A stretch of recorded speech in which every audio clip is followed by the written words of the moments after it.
meus amores, sejam todos bem-vindos mais uma vez aqui ao canal Fátima Muniz. Bem, hoje eu trago para vocês um relato, e o relato que eu trago hoje nos foi enviado por um médico. Ele é médico legista e ele pediu para não ser identificado, tá? Ele não gostaria que mencionasse o nome dele nem o nome do local onde ocorreu o fato, tá? E nós respeitamos. Eu agradeço imensamente a você, doutor, que mandou esse relato aqui para o canal. Fiquei muito feliz, tá? E muito pensativa com esse relato. Depois vou dizer para o senhor e para vocês por quê, tá bom? Então, gente, vocês sabem o costume, já passei tudinho aqui para o papel, né? Não gosto de ficar lendo na tela, poderia ler no computador, em outro celular, mas eu prefiro assim porque às vezes a tela fecha, né? Eu prefiro e eu vou entendendo bem o caso. Então, gente, doutor, espero que conte bem direitinho como o senhor relatou e contou muito bem, tá? E aos ouvintes aqui, vamos aqui acompanhar com a gente essa experiência que o doutor viveu num sábado, 18 de maio de 2002. Nesse sábado, era um sábado chuvoso, ele foi ao cemitério para visitar o túmulo dos seus pais, era hábito dele. E ele até frisou bem, antes de começar a contar o caso, que ele nunca vivenciou algo tão perturbador como o que ele vivenciou nesse dia. Ele nunca se assustou, né, porque a especialidade que ele seguiu, médico legista, né, é bem complicado, difícil, muitos temem, né, muitos temem a morte, não sabem como lidar, e ele lida constantemente com isso, e ele nunca vivenciou ou se assustou com um fato estranho, nunca, na carreira dele toda. E nesse dia aconteceu esse fato que ele nos relata aqui. Era um sábado, 18 de maio de 2002. Naquele dia, naquele momento que ele estava lá visitando, fazendo a oração pelos pais e tal, começou a chover. E ele pensou, vou me abrigar na capelinha do cemitério, né? Porque caiu aquela pancada forte e ele ainda estava lá. Então ele correu rapidinho e se abrigou. E nessa capela, ele relata que tinha missa ali toda sexta-feira, tá?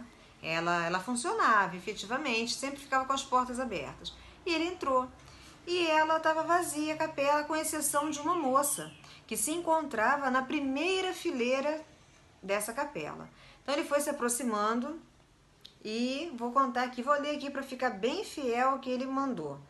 Quando ele olhou lá na frente da capela, tinha uma moça sentada.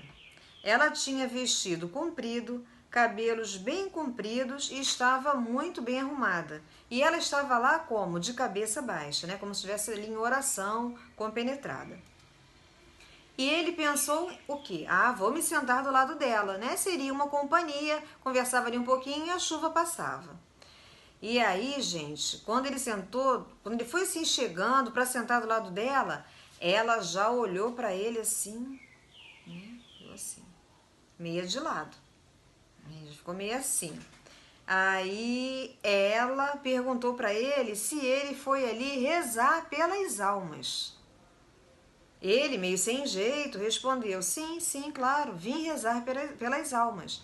E aí ela disse uma frase que mexeu muito comigo. Desde o dia que eu li esse relato, fiquei pensando nessa frase que essa moça falou para ele.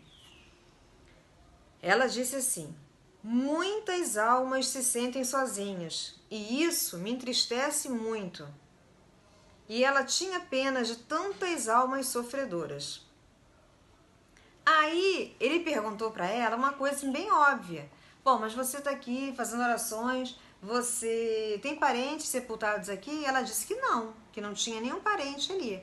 Aí ele já achou um pouco estranho. Poxa, ela poderia em qualquer lugar fazer orações, ou da casa dela, ou de uma igreja, né, um templo, qualquer outro lugar. Ela vinha fazer oração aqui no cemitério, mas enfim, né, poderia até morar ali perto também e tal, ser do gosto dela, né? Isso aí também poderia acontecer, né?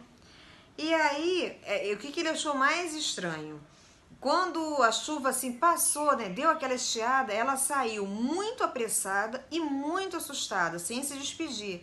Ele ficou surpreso com aquela atitude dela e resolveu seguir a moça. Então ele foi indo atrás dela por aquelas ruas, né, no cemitério, entre os túmulos, um e outro, e só que ela virou uma esquina dos túmulos e sumiu. Quando ele virou assim, logo em seguida, ele já não a viu mais, ele já não encontrou mais.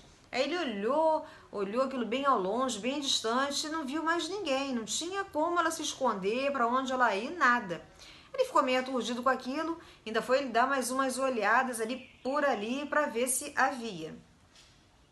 E aí ela tinha sumido, não estava em parte alguma, ele ficou pasmo.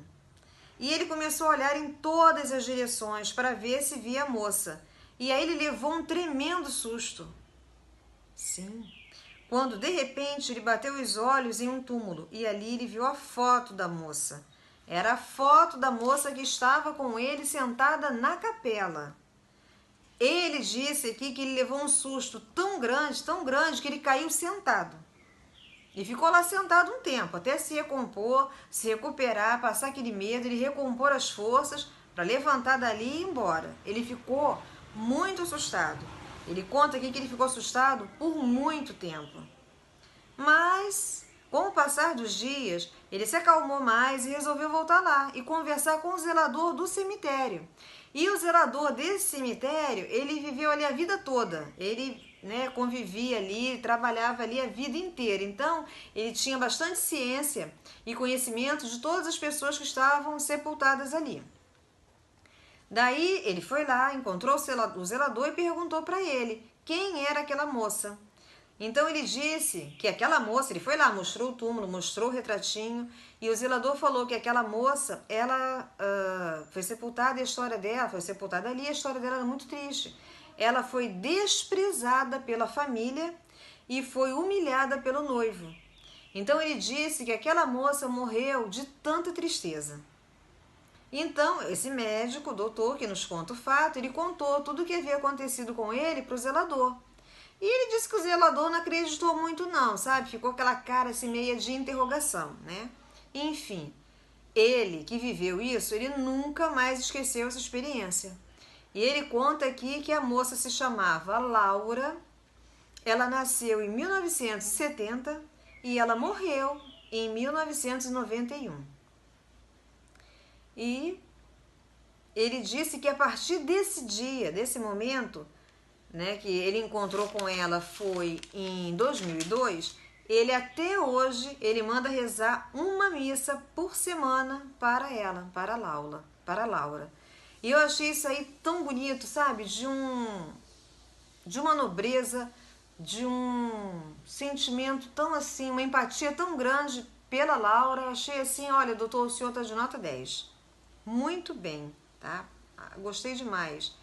E eu até anotei uma frase aqui para falar para o senhor, para falar aqui para os ouvintes, que quando somos bons para os outros, somos melhores ainda para nós mesmos. Então, por isso que o senhor está de parabéns. O senhor, atitude maravilhosa.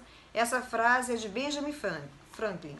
Eu queria dizer também que as palavras somente chegam ao coração quando elas saem do coração, né? Então, o senhor colocou aqui com tanta clareza e fechou assim essa história que o senhor viveu com a Laura com chave de ouro. Ela teve uma vida tão triste, eu acho que deve ser uma das piores sensações que um ser humano pode ter, ser desprezado pela própria família, né? O noivo já havia desprezado, desmanchou com ela, humilhou, a gente não sabe porquê, como foi, e a família ainda desprezou e ela morreu de tristeza. Então, ela estava ali fazendo orações, né? Rezando pelas outras almas sofredoras e ela mesma também estava em sofrimento. Eu achei de uma grandeza muito grande do senhor, doutor, e da Laura também. E eu gostaria de compartilhar aqui também que eu sempre, é um hábito meu, um hábito que eu adquiri com a minha mãe, sempre fazer orações pelas almas, sempre. E lendo esse relato do senhor aqui, me sensibilizei tanto com a história da Laura, que eu já comecei novamente a mandar rezar as missas também. Eu também mandava antes, agora eu tenho feito mais as orações em casa. E a partir desse relato já mandei rezar 2 missas para todas as almas sofredoras que precisam de oração. Tá? O Senhor me inspirou a voltar a rezar, mandar rezar as missas também. Tá? Gostaria de compartilhar com o Senhor, como o Senhor compartilhou aqui conosco. E queria dizer também que as nossas atitudes, elas precisam sempre ser o quê? Sinceras e verdadeiras. Né? Elas sendo sinceras e verdadeiras, o outro irá acolher muito bem. Tudo que nós precisamos é o quê? Sinceridade, entrega, afeto e compaixão. E o Senhor teve muita compaixão por Laura e empatia. e o senhor é um grande ser humano. Bem, meus amigos e amigas, espero muito que tenham gostado desse conto, um conto verídico vivenciado pelo doutor em 2002 e ele dividiu aqui conosco. Então, se vocês gostaram, deixe o seu joinha, compartilhe esse vídeo se você acha que vai ser do interesse de algum conhecido, de algum amigo, de algum familiar, compartilha com ele.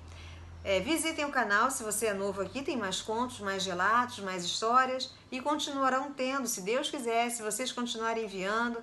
Quando não tem um conto que alguém envia, que eu fico tão feliz, tão imensamente feliz, eu também procuro o conto dos livros, né? Mas enquanto tiver relato de ouvinte, eu vou colocando na frente, tá bom? Então, doutor, muitíssimo obrigada. Obrigado a todos que estão aqui brindando conosco mais esse conto. Fiquem com Deus e até o nosso próximo encontro.